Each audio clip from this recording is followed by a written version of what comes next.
All right, so now we're going to talk about how to structure your own full body training day in the weight room. And in order to do that, we're going to break up the full body into 4 key movements with 2 subsets of each key movement. Now, there's going to be some overlap, but it's mainly these 4 key movements that can be broken up into 2 as well.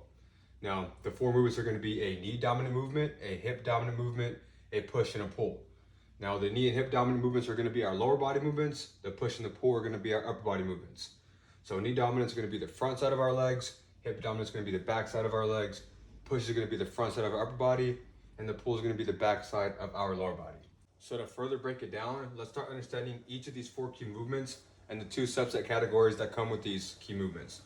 So with our lower body, we have our knee dominant movements. So we have one, our squat or combo lift. So basically where everything's working in conjunction together with the lower body, and that's usually going to be our highest output lift that we get. Then we have our unilateral movement. So that's going to be a movement like a reverse lunge, split squat, single leg stuff, whereas the squat combo is going to be primarily bilateral unless you get higher in your force produced capabilities. But that'll be movements like a trap bar, squat, anything you can get a lot of high output from, where your knee's doing the most of the work.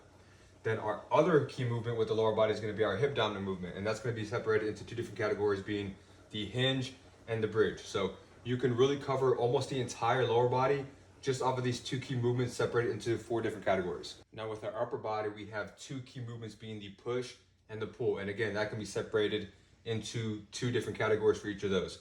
Now each is going to be separated by the direction that you're pushing or pulling. So we have our vertical pushes, which is things like an overhead press, landmine press.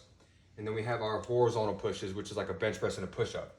Then we also have, when it comes to our pulls, our vertical pulls, up, down, that's going to be things like our chin-ups, pull-ups, pull-downs, things like that.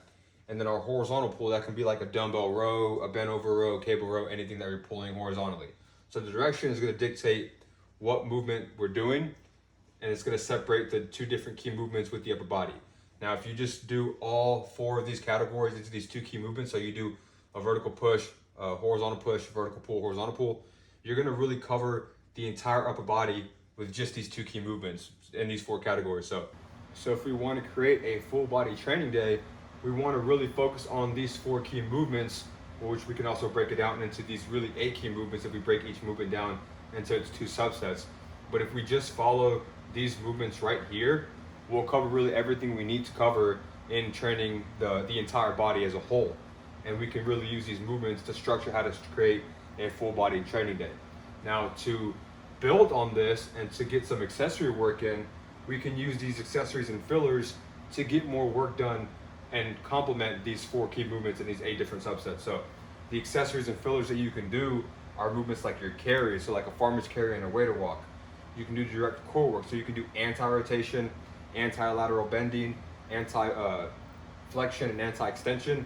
But you can also do rotation. You can also actually lateral bend, actually flex, and actually extend. So you want to train the core in its anti-movements and in the actual movements where it creates and facilitates the movement in those patterns. On top of that, we talked about our lower body fillers in the lower body video. So we can do our lower body filler work. We can do our upper body filler work. We can do mobility work as fillers and accessory work.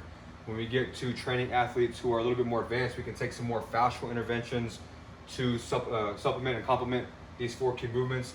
And then we can also build off this with our use of our plyometrics.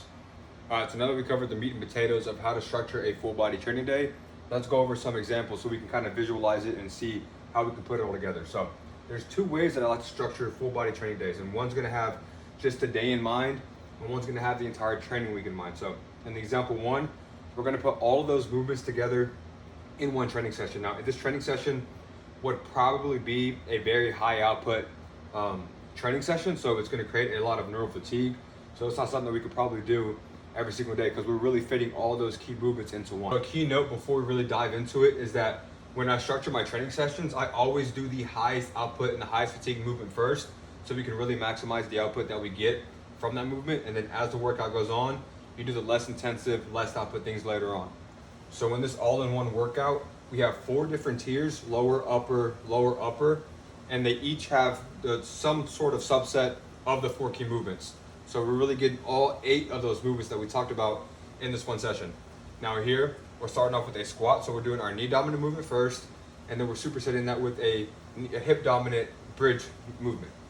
After this, we go on to our bench and our chin-up. So tier 2 upper body tier, we're doing our horizontal push and our vertical pull.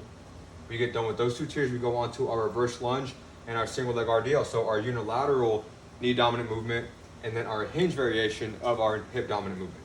And then we finish off with a vertical push and a horizontal pull. So we're getting both subsets of our knee dominant, both subsets of our hip dominant, both subsets of our push, so our vertical push and vertical pull, and then both subsets of our pull, so our vertical pull and horizontal pull. We got all of those key movements and patterns into this one training session. Gonna be pretty fatiguing, but we got it all done, and that's all you need to structure a full body training day using the all-in-one example. The next example, instead of putting all of it together in one session, we separate it into 2 different days. So we get all 4 key movements in one day, but we really cover all 8 subsets on different days. So we're getting our knee, hip, push, and pull all done in one day. And then whichever pattern we did that day, we do the other pattern of those key movements on the other day. Now this is more practical for most athletes and individuals to use because you get to cover all of the movements that you need, but you also get to incorporate more of the accessory and filler work. So in this example, let's look at our day 1. We have our 2 tiers and then our extra tier, which is going to be a tricep complex at the end. And looking at this, we start off with our squat, so our lower body movement being knee dominant, and our bridge, same movements here. Squat and our bridge is our lower body tier. Then we do our bench and our chin up, that's our upper body tier. So we got our knee dominant, our hip dominant bridge, our horizontal push, and our vertical pull. And then based off of that, we got those key movements in. Now we can start filling it with some other work to fill in the other buckets. So we have our farmer's carry as an example.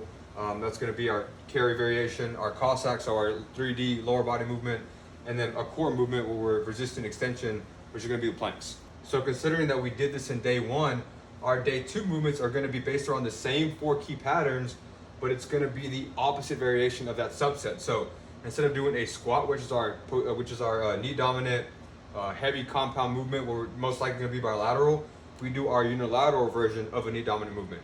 And instead of doing a hip dominant movement where it's a bridge, we're going to be doing the hinge on this one. So we're doing a single leg RDL. Same thing with our upper body tier. Instead of doing the horizontal push, we're going to be doing the vertical push with the landmine press, for instance. And instead of doing the vertical pull with chin-ups, we'll do a horizontal pull with the dumbbell row. And then off that, you can build around with what you want to do with the accessories and fillers. So here we're going to be doing a lateral landmine press, for example. That's going to be one of our upper body fillers. Then we have our waiter march, so another carry variation. And then our cable chop, which is going to be our core variation where we're actually creating movement. So with this, we're able to get more accessory and filler work while we're still getting the same amount of work and doing the same exact movements that we did here, just separating it into 2 different days. And again, this is more sustainable because we're not just killing ourselves in one day, we're allowing ourselves to do some work, get some high quality work, recover, and then do it again the next day with a different kind of subset of those same key patterns. Now just keep in mind that these are all examples of what you could do. Your training sessions don't have to look exactly like this at all, but if you base it around these 4 key movements and you separate them into those 2 different subsets of each key movement, it'll end up looking something like this depending on which way you want to structure that training, that full body training day, depending on if you want to just get everything done. Say you want to do this twice a week, or you'd rather train 4 days a week and separate it into 4 different full body training days where you're covering a different part of those 4 key movements every single time. So in summary, when you're structuring a full body training day in the weight room, you want to base it around the 4 key movements being the lower body knee dominant, lower body hip dominant, upper body push, and upper body pull. Now with those 4 key movements, you can further categorize them into 2 different subsets of each key movement. So with your lower body knee dominant, you can get that bilateral or heavy output, or you can get that unilateral movement. With the lower body hip dominant, you can get that hinge or you can get that bridge. With the upper body push, you get it vertical and horizontal. And then with the pull, you get the same thing, vertical and horizontal. You can create your training sessions based off of those 4 key movements and 8 subsets, and you'll be able to fill in and check off every single box that you need. You basically need to cover a full body training day and fill all the buckets that you need in training.